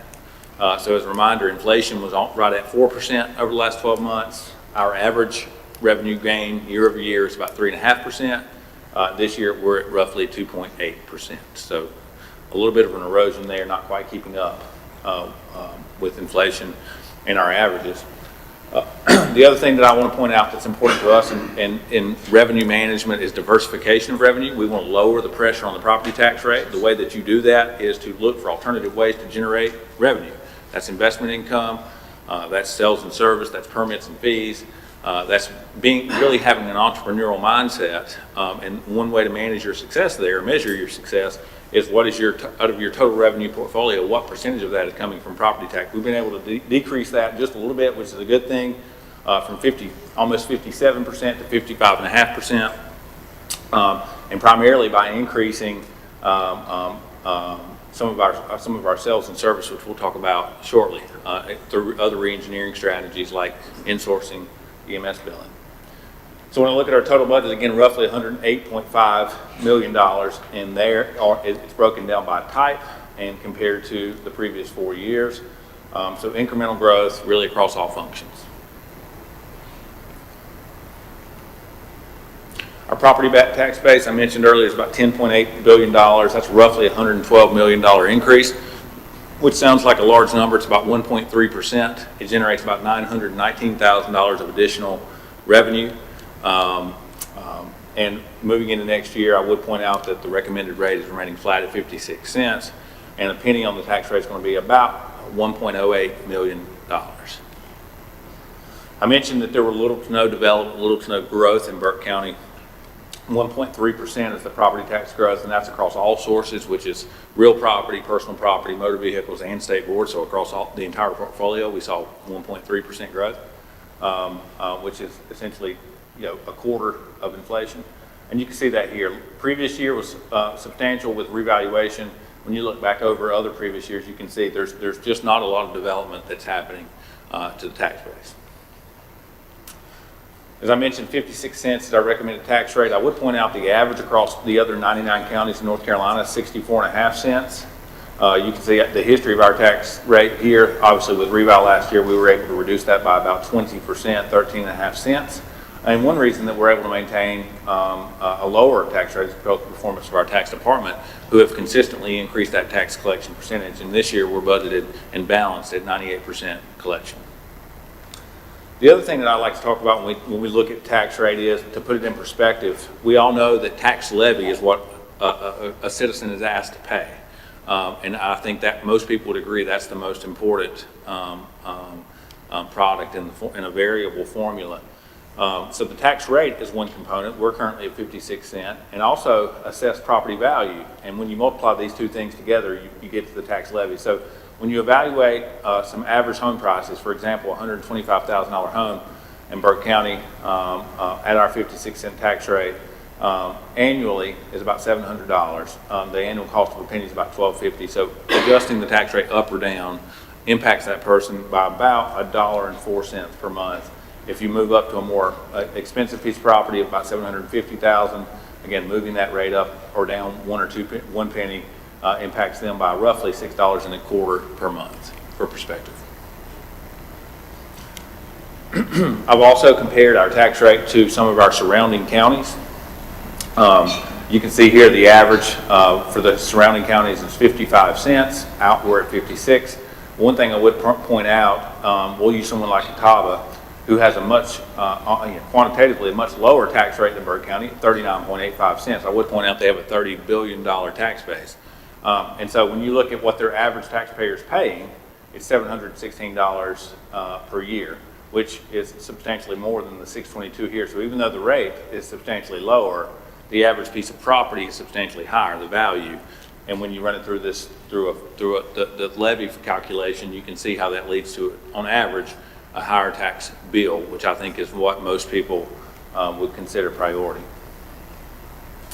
I mentioned that we have about a $622 per person taxing burden. That's the 83rd lowest in North Carolina. That, as we finished last year, obviously this hasn't been updated for this year yet. The 56-cent tax rate, again, ranks 28th lowest in North Carolina. And I think that helps keep in perspective, again, the efficiency that we're trying to do, and as we continue to look for other revenue sources and diversify.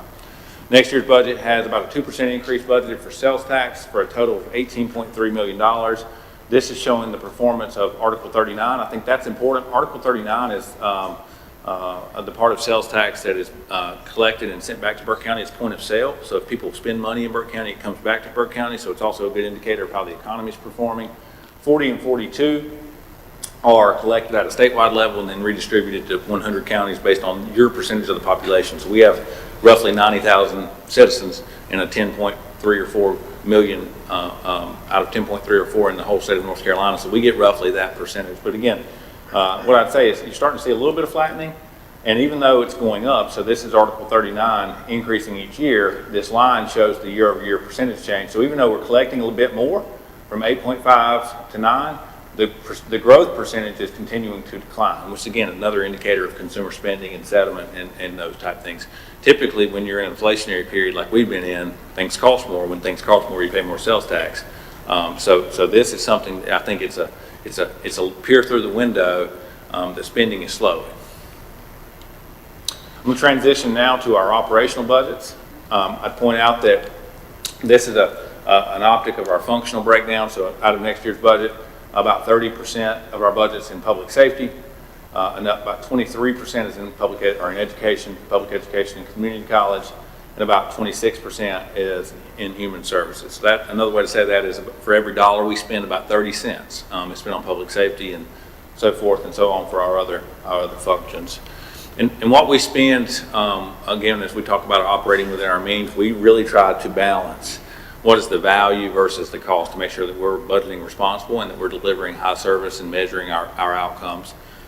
So it's important to us to measure across all departments what is that cost and comparing that year over year to ensure that there is adequate return to the taxpayer. So what you can see here, for example, in 911 in 2023, the annual cost was about $1.90 per month, about $23 per year. In 2024, that's $26.84. These are the departments that we administer that are required by statute. Here are the departments that that are authorized by statute but not required, and again, what the average cost would be, and you can see how those total up to about $622 per person for 2024.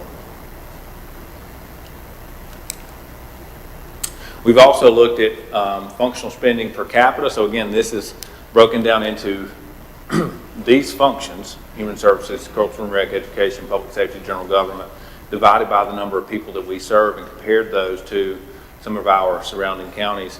For example, in public safety, Burke County on average spends $204 per person, and you compare that to the group average of about $379. Public education is another good example where we spend about $200 and the group average is about $337. So just a good way to measure how we're comparing in our resource allocation to some of our surrounding counties. The budget that is being recommended for fiscal year 24-25 has about 73% of our total budget going to people. About 24% of our budget is earmarked for operational costs. That would be contracted services and things like that. And about 3% of our budget is allocated for capital. And you can see how that compares again to 5 other counties that are in our region or near us as far as a benchmark. A little bit higher on the people, a little bit lower on the operating, and pretty similar when we compare capital. A few highlights. For the second consecutive year, this budget is developed from zeros base. It means it's not taking last year's and adding 2% to it. There's no incremental budgeting. We start with zero for every single line of the budget, and that's why it takes so long, and that's why I believe we produce such a disciplined product. We have cumulative reduction in our operating costs. So if you go back for over the last 2 budget years, when I say operating cost, I'm talking about this column. We're actually spending $461,000 less in operations now than we were 2 years ago. And that's something we're very proud of, with improved performance and more performance. It's the old do more with less cliche. It's very true. This budget includes year 2 of our capital reserve fund, our risk management fund, and our debt service fund. The human capital investment is broken down into a phased approach, including the full implementation of pay in class. We are maintaining our 5% 401k contribution. There's 3 FTEs. 2 of them are truck drivers to drive those trucks that Mark just talked to you about with solid waste. We got to have drivers if we have trucks. And 1 is an environmental health specialist, as we've done an analytic for staffing and looked at restaurant inspection and on-site septic. We see that we're total number of hours required versus total number of hours available, we're short. So we're recommending the allocation of 1 additional FTE. We're continuing our recurring funding for roadside cleanup. As we've talked about many times, the federal grant money for the CAB program with broadband expansion, we believe we can get certainly over 90%, which is your policy goal, but that funding is still in place. We've increased public education funding by $250,000, the community college by roughly another $160,000, and we've maintained all of your fiscal policy goals, such as your fund balance percentage, your debt ratios, and your CIP ladders. I'll walk quickly through your strategic plan focus areas, starting with employer of choice. These are the goals that you've analyzed and evaluated as part of your attempt to pursue being an employer of choice, recognizing that our people are our most important assets, and at some point, without question, the performance of and delivery of our services is going to be mostly impacted by the people doing it, right? And recruiting and retaining high talent is the quickest way to really, again, move towards what I would consider high performance. Here are some of the investments that we made last year, and I would tell you that they've been successful. We talked earlier about incredible turnover. Almost 30%, 1 out of 3 people voluntarily leaving this organization over a 2-year period. I'm pleased to report, as of today, we're below 10%. That's industry leading. I'm not aware of any county in our region that's outperforming us there.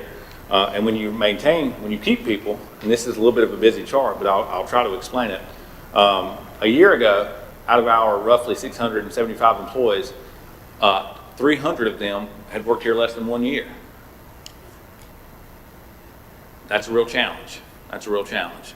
Because we've slowed the turnover, now we've been able to move the people that were in this less than 1 year to the 1 to 2 or 3 to 4 years. So we're able to move people to the right by retaining them, and it really it also gives our existing staff some relief, because the work still has to get done. It's just divided amongst fewer people when you have this constant churn, and it's really some inertia that's hard to manage. So I think that's one of the biggest, if not the biggest, performance indicator that we're really beginning to turn the ship here. Also, when you have level staffing, you have to pay less part-time and less overtime. So moving into next year's budget, we were able to reduce our allocation by about $700,000 in what we pay in part-time wages and what we pay in overtime. So for example, a 911 operator can't work independently until they've been in their seat for a year. So that means if someone has less than a year of experience, you're putting them there in training with a tenured person right beside of them, and you're paying 2 wages, duplicate wage expense for 1 outcome. And those are the types of things that we're able to avoid. Moving into next year, tick over $38 million in total wage expense. I would point out that is reflective of the full implementation of pay in class, which is part of that. But the other thing that I would point out, and I think is critically important, because we've lowered turnover, we have 32 more people on payroll today than we had with the 34 in the 23-24 budget. So it's not only a more market-based wage, it's also more people on the team. And that's what's leading to what looks like a substantial increase in wages. But again, I think what's important is that we'll be able to retain those folks and we'll be able to deliver high service delivery to our citizens. I talked a lot about this pay and classification study, and I believe the most two important things are updating those job descriptions and then giving us a system to evaluate job grades. As the example I used earlier was a telecommunicator and a bulldozer driver or a truck driver. How do you compare those two? But it also had the goals of fair market-driven wages, looking at both internal and external equity factors. The full implementation is about $3 million. As a reminder, we put that in the budget last year as a reserve. So that was not net new spending. That was just reallocation out of that escrow reserve into our departments. So we have a three-phase approach into our human capital investment this year, starting with that pay and class study, and then continuation of organizational performance pay, and then lastly, if necessary, a mid-year inflationary adjustment. The pay and class system I mentioned will be implemented July the 1st.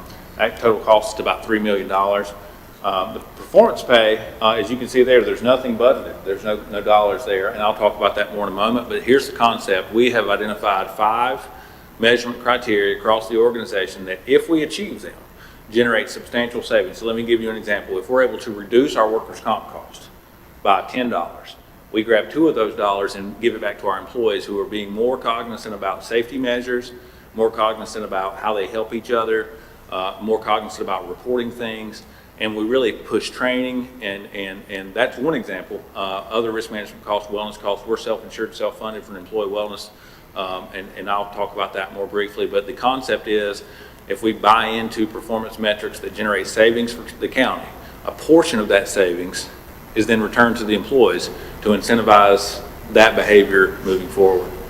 And then lastly, in January, the lower of 2% or a inflationary offset, whichever is lower. More on that performance management system. There are the 5 measurements. I've demonstrated talent retention, so that's saying if we keep our turnover rate lower than 12%, then we'll qualify. If we don't qualify, then this doesn't happen. We don't get the performance bonus. Customer service, health plan costs, budget utilization, and net neutral risk management, which is property and liability, workers' comp, those type things. And if we accomplish all of those at that level, again, the savings are much more material than what's returned. 2 measurement periods, one September 15th, one March 15th. And conceptually, that could qualify for 2.5%. We're starting this, we really try to talk in terms of ODI, meaning a decision-making framework so that our department heads and our staff make decisions that are first best for the organization. Understanding what's best for the organization will ultimately be best for their department. And then lastly, what's best for their department will be good for them as an individual. And so over time, as we redevelop human resources and modernize personnel policies, we'll move to a performance evaluation system that looks at the department level and the individual level, so that we'll have pay will be more based on performance than just being a part of the team, which I think most people would agree makes sense. I mentioned that we're self-insured, self-funded for our employee wellness fund.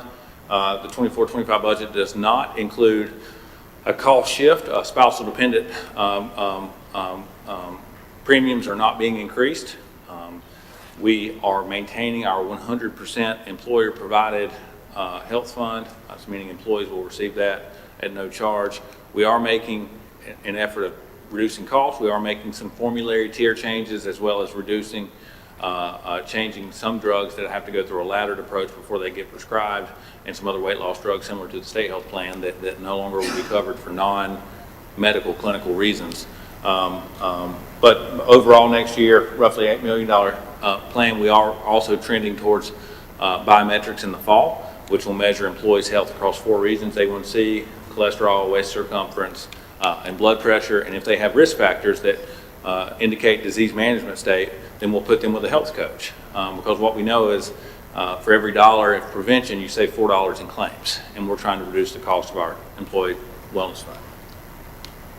Public safety, the big thing there for next year is the long-term public safety improvement plan. and the radio replacement plan. The radio replacement plan really starting this year to be a continuation. As you all know, we had about 212 radios that were really putting our public safety members at risk. And I'm really proud of our team for being able to work together and draft a replacement plan that's going to be able to solve that pretty quickly. Some performance indicators and why we think the public safety long-term improvement plan needs to be drafted. When you look at our calls per shift in the Sheriff's Department, we're in the orange. Caldwell and Lincoln, for example, they're in blue. We average about 10.5 calls per deputy per shift. Now, reminder, they're working a 12-hour shift, and a call takes an hour or more, if they're lucky, plus drive time. So you can see it is a very heavy workload. Our deputies per shift, I think this is telling, we average about 5. And you can see how we compare to some of the other counties in our region. Specialty type investigation cases, CID, and special victims, you can see how that's climbing. The number of specialty investigations is just continuing to escalate. The sheriff has lots of reasons why that is and ideas, but the reality is they're being managed by the same workload, the same talent, the same people as they were several years ago. As we look at EMS, we know that our response time, roughly 10.5 minutes, is significantly higher than our peers, and we know that response time and survival rate are similar, are related. And we want to make sure that we're evaluating base location. We want to make sure that we're evaluating community medicine, paramedicine. We want to make sure that we're doing everything that we strategically can, not only to recruit and retain the highest talent and practice pre-hospitalization care, but that we're giving them the resources they need to perform at a high level. 911's consistently the same thing. Our call volume outpaces our peers, and on the fire marshal side, we know that those commercial fire inspections are a critical part. All in all, we've got about a $30.1 million allocation to public safety. That's an increase of about 7%. The vast majority of that is in people. During the pay and classification study, the Sheriff's Department, I think, was singularly the furthest behind when compared to other benchmark peers. Our volunteer fire department, as you know, we have 21 of them. The average rate will be 10.6% in the recommended budget. Total allocation of about $6.7 million. That gives a minimal revenue increase of about $8,800 on average per department. And here you can see those departments with their property value and change in revenue as we move into next year. So I'll look at community advancement. Housing and broadband are the two big goals here. As you are all well aware, we just recently concluded a housing study. We've put a small appropriation in next year's budget of about $15,000 to give that study some legs. That means marketing, communication, that means travel to meet with developers to try to help offset a housing market where the average Burke County citizen likely can't afford to buy a home here. And we think a lot of that is supply. And a lot of that supply problem is because people developers may not know much, may not be indicated of Burke County and the ability to be successful here. We also, hand in hand with that, we're concluding water sewer asset inventory analysis that we started this year. That's a grant-funded study that we got a $500,000 grant from the General Assembly last year. That's not only going to make our water sewer fund more solvent so that we can look for expansion opportunities, but we know that's a key component to the housing side too. So those public policy areas really overlap. And then, as I mentioned earlier, this policy goal of pursuing what's called BSL, broadband serviceable locations, rooftops in our community, trying to achieve more than 90%. That's an ambitious policy goal for a rural community with population density like we have in some of the parts of our community, but we feel highly optimistic that we're going to be able to do that. Some of our outside funding partners you can see here, pretty close to prior year actuals, no material changes.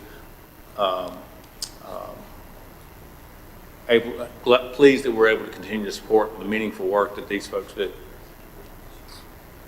I'll move through this quickly. I know it's hard to see, but this is from the housing study, and it just shows that roughly there's 5,000 units short over the next 5 years. Here's showing the continued escalation in housing costs. This green line is reflective. So in 2019, the average house price was $160,000, and now it's over $250,000, and that's median sales price, not list price. And then on the rent side, and I find this fascinating, in 2018, a one-bedroom, one-bath rental property rented for about $615 a month, and now that's almost $1,100. So we've almost seen it across one bedroom, two bedrooms, two baths, three bedrooms, almost a doubling of the average monthly rent price. So it's really housing and cost burden population is really significant. Economic growth, certainly we want to continue support for BDI, look for ways to have some more product development, whether that's buildings or infrastructure, but make ourselves more attractive. We know that 83% of the RFIs that come through the State Department of Commerce are looking for a building. So that means 4 out of 5 companies looking to relocate or expand. If you don't have a building ready and assets ready to go for speed to market, that you're not even on their radar. And we also know that our tax base is substantially lower than other people around us. And we're looking for, again, innovative ways to grow the tax base so that we can lower the burden on the individual taxpayer. And that's what economic development is really all about.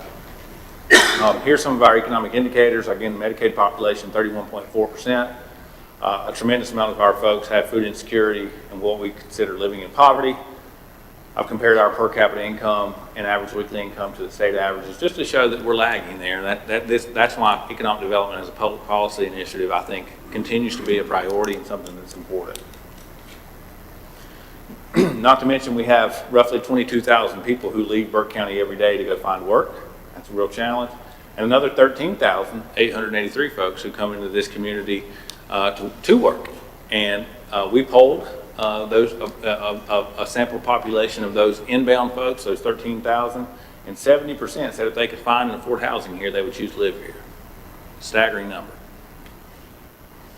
Lastly, fiscal stewardship, our capital plan execution, debt management policy, looking for opportunities to leverage outside funding. I think we've done an exceptional job at that. Maintaining your fiscal policies such as fund balance.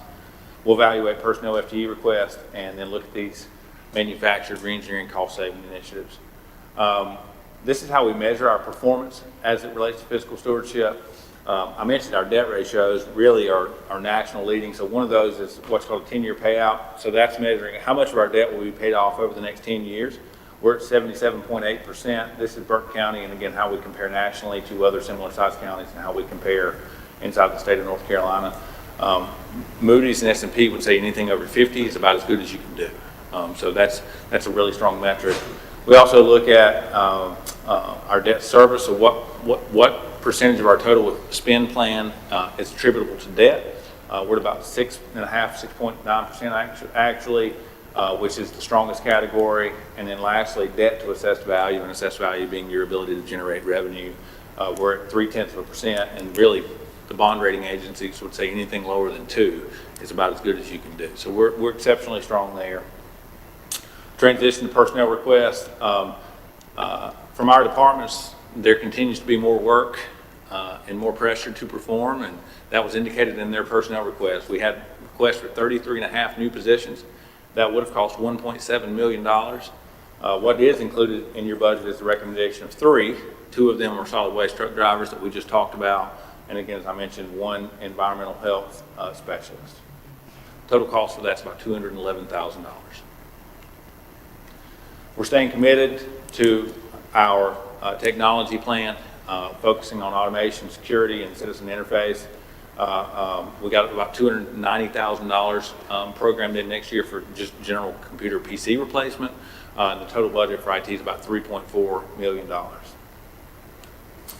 I made a big deal about talking about these reengineering strategies. Again, manufacturing, cost avoidance, or new revenue. Here are 4 primary strategies. They generate about $1.9 million in what I would call budget flexibility. The first one is EMS billing. Historically, Burke County has outsourced EMS billing, and the billing company, which is located down in Thomasville, North Carolina, kept about 6% of gross collections. That equated to about $350,000 per year. By eliminating that contract, we automatically saved $350,000. Now, we had to hire staff and buy our own software, but that cost about $250,000. So we saved roughly $100,000 on net on cost avoidance there. And we think that we conservatively can generate an additional revenue of $250,000 just by increasing our collection percentage. There's a lot of reasons for that. But generally, when you do something yourself, you do it better. And that's what we're confident that we'll be able to do. As I mentioned, we also restructured some parts of our pharmacy formulary as part of our employee wellness self-insured, self-funded plan. We removed certain drugs, changed other tier stackings, put in laddered. And then the biggest thing is, and we'll talk about this momentarily, the percentage of our total spend that was going to pharmaceuticals, about 41%, when industry norms and other plans should be in that 28, 29. That's really what gave us the leverage and the ability to negotiate with Blue Cross Blue Shield, who in our first meeting agreed that they could cut it 25%. So we're very proud of that. And then we talked earlier about this avoidance of part-time and overtime labor cost. There's that. We saw that earlier. Again, how we're just able to budget less. This is looking at our total wellness fund cost. So the blue is our medical claims. That's when someone goes to the doctor and the provider sends us a bill. The orange is the pharmacy claims, and this green line is what percentage of the blue is the orange. What percentage of our total spend is coming from pharmaceuticals. And 41 on average is significantly higher than what we would typically see in the industry. So being able to negotiate that down through some changes in the plan ultimately saved us more than $1 million. Our capital improvement plan, again, I know that's challenging to see, but it's really broken out between non-major and major. So these are submitted, each of our departments as part of their budget meeting submit not only this year's request, but from a capital perspective, anything over $50,000, they forecast out for 5 years. And typically our non-major, so not a building, not something that would be significant, something more like an IT server that's maybe cost $120,000 or an HVAC replacement, we would consider that non-major, and we would try to forecast that out over a 5-year period so that we can budget a little bit each year and not have this explosion of cost.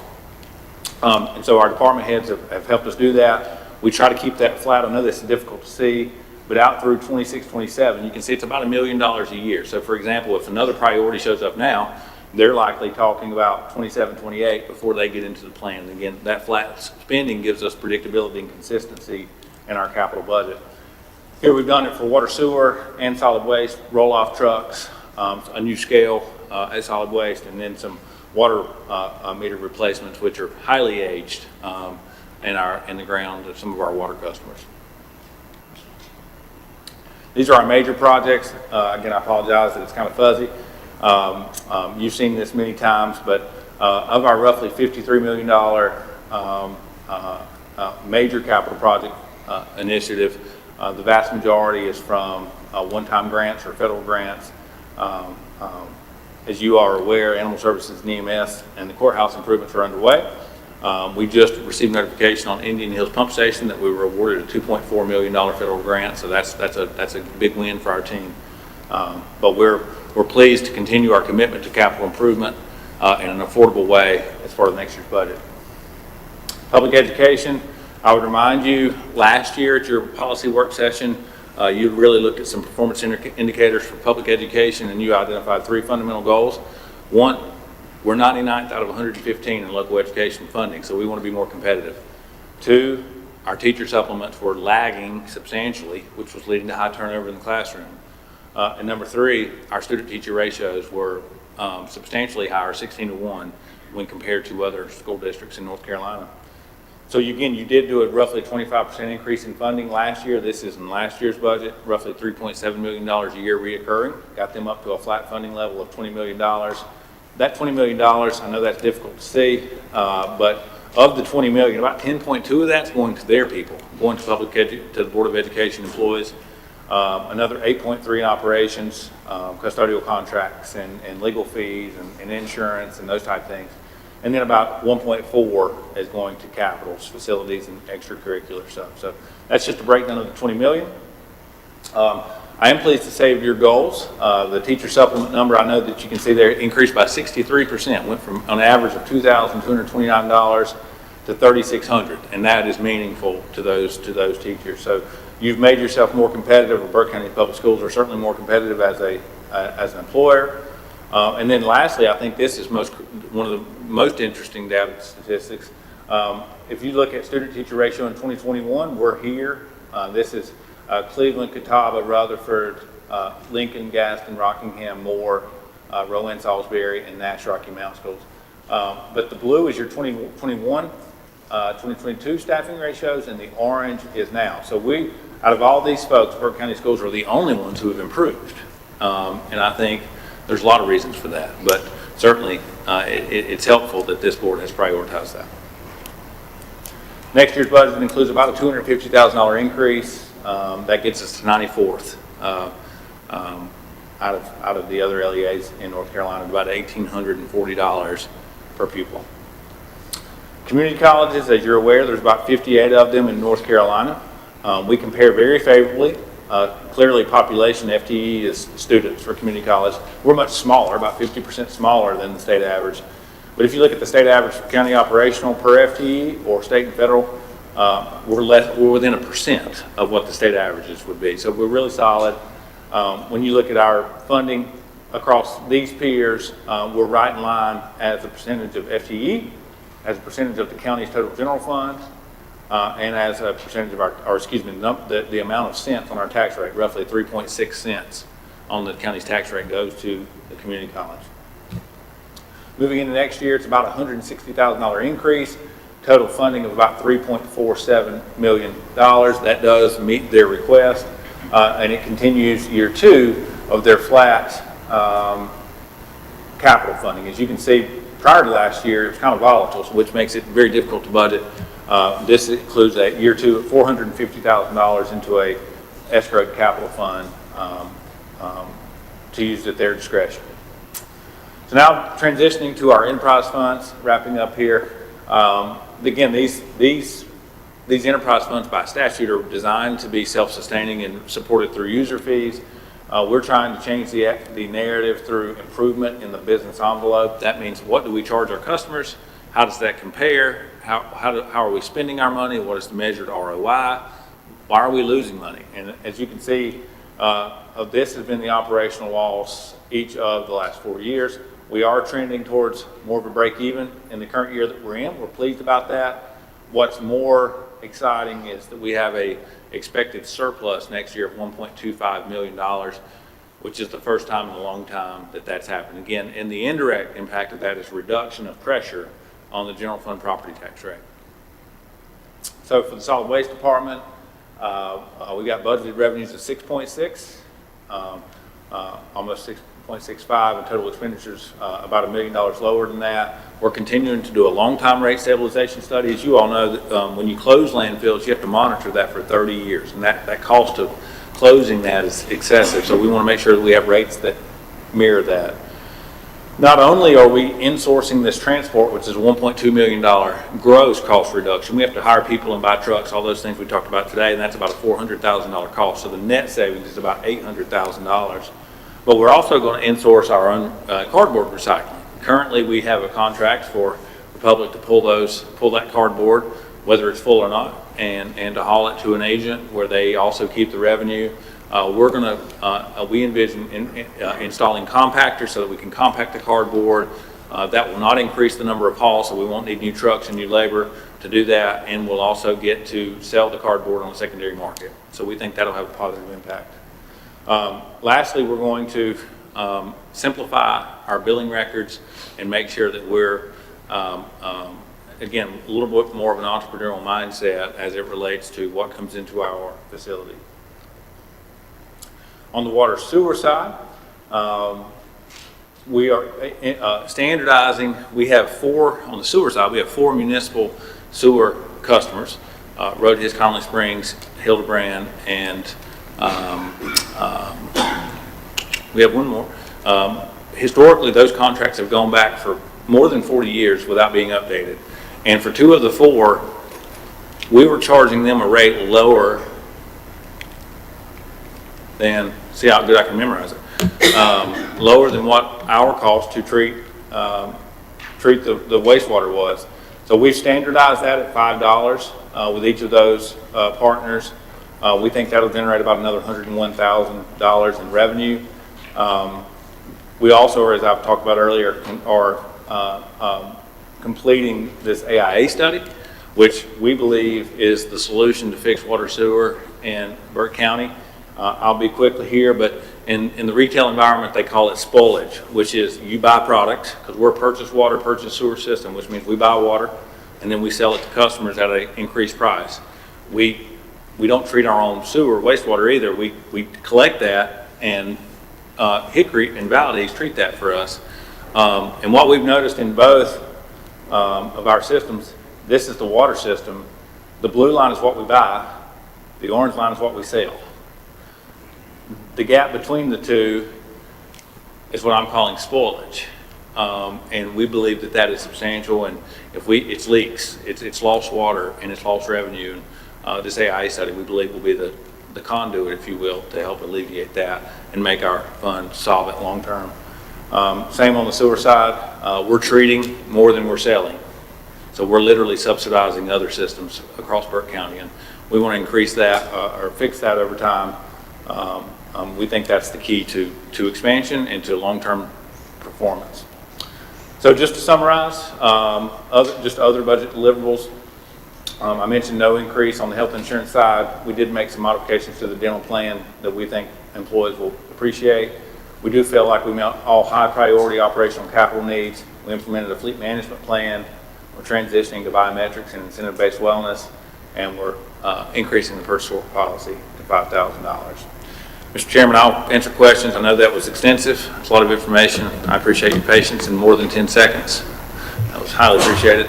And ask you to receive this document and schedule a public hearing for June the 18th. All right, thank you, Mr. Manager. It was a lot more than 10 seconds, but good information.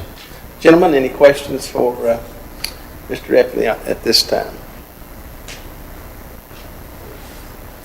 Seeing here none, I'll entertain a motion to acknowledge receipt of the manager's recommended budget for fiscal year 24-25.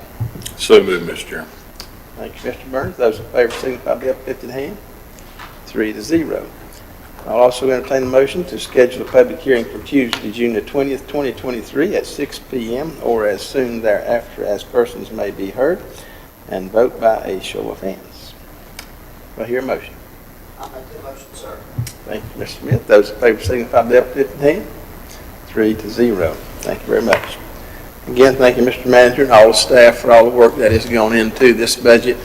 I know it's been a lot to consider since along about January. Pretty intense all through the months of January, February, March, April, and now May. And it may not be over just yet. So continue that good work. Thank you again for all that you're doing. This will bring us to item 11, reports and comments.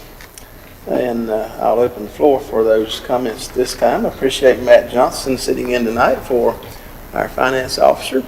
Matt, any comments tonight? Nothing today. Thank you. Mr. Attorney? Nothing from me tonight. Thank you, Madam Clerk. Thank you, Mr. Chairman, members of the board, members of the audience. I just want to thank the board for allowing me to attend the North Carolina Governor's Volunteer Service Awards ceremony, where we saw some familiar faces be recognized for the good work that they're doing, and they are invited to be recognized at your June 18th meeting as well. So thank you.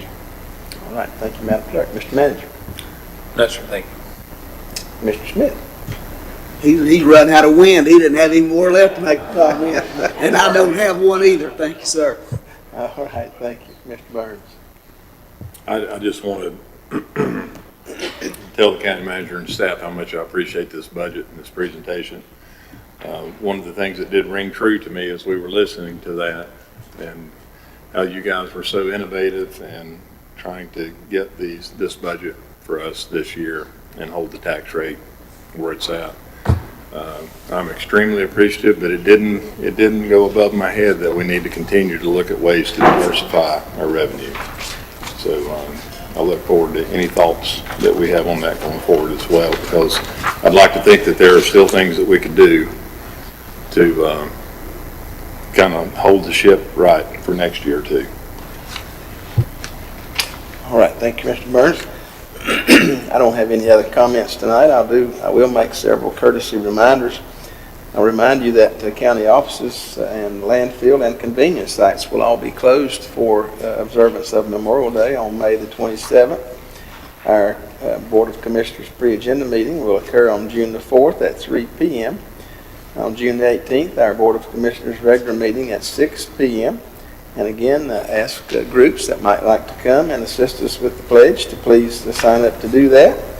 Again, remind folks to spay and neuter pets and foster or adopt pets from our animal services group. Also, another reminder from our litter folks, I'm sure they would appreciate it, as well as all of us. If you would cover your loads, take care of your trash, don't throw it in the back of the truck and think it's going to stay there, because it won't. It's blow out in front of my house, and then I have to pick it up. So please take care of your trash. And Madam Clerk, I see a note here about an event at Comma on the 15th of July, but I don't see a reference to that. Can you help me? That is the Charlotte Water public input meeting at the City of Morganton Municipal Auditorium, and I was able to confirm the time, which I believe is at 6 o'clock. Just wanted to make you aware of that. And also, I just want to make sure that that I heard you correctly, and the motion for the public hearing should be June 18th, 2024. Is that what you said? That's not what I said. That's not what's here, but it should be June. It should be. Apologies. Any, do we need to reconnect that motion for clarity or not? I would move to amend to change the date. Okay. Just for clarity, let's have an amended motion back up under the budget item from our county manager, a motion to schedule a public hearing for Tuesday, June the 18th at 6 p.m. or as thereafter, as persons may be heard. Do I hear a motion? Mr. Chairman, I make a motion to approve the amendment. Thank you very much. Those in favor signify by the uplifted hand. That is 3. Wrong hand, Mr. Burns. 3-0. Thank you. All right. Thank you, Madam Clerk, for that catch. All right. This brings us to item 12, vacancy announcements. Madam Clerk. Thank you, Mr. Chairman, members of the boards. We have the following opportunities for citizens to be engaged in county boards and committees: the Adult Care and Nursing Home Community Advisory Committees, the City of Morganton Board of Adjustment and Planning Board for the ETJ, Burke County Board of Health, the Hickory Regional Planning Commission, Drexel Planning Board ETJ Alternate, Burke County Board of Adjustment, and the Burke County Planning Board. All right. Thank you, Madam Clerk. And I would encourage our citizens to consider participating in some of these boards and commissions. We need your help on all of those, and you can sign up for that on our website, or you can see our clerk for assistance with those. I would encourage your participation. All right. This brings us to item 13, closed session, and we do have need for a closed session tonight to go into closed session to prevent the disclosure of privileged or confidential information, and if needed, discuss threatened or pending litigation, to preserve the attorney-client privilege, to discuss economic development matters, to discuss contractual matters, land acquisition, and to discuss personnel matters as authorized by NCGS 143-318-11A1, 3, 4, 5, and 6. I'll make that motion. All those in favor signify by the uplifted hand. That'll be 3-0, Madam Clerk. All right. So with that, thank you so much for your presence here tonight, your participation in our meeting, and we will consider ourselves recessed for just a few minutes, or we'll take a break for about 5 or 10 minutes before we actually begin closed session. So thank you very much.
We'll come back into open session at this time and entertain a motion. We Mr. just need an Chairman, announcement, don't we? sorry. We just need an announcement. Isn't that right? Yeah. Just want to announce that in closed session that we made a motion to approve 10 sets, 2019 6 sets, 2024 sets, for a total of 10 sets of closed session minutes, and they were approved and sealed until they no longer frustrate their purpose.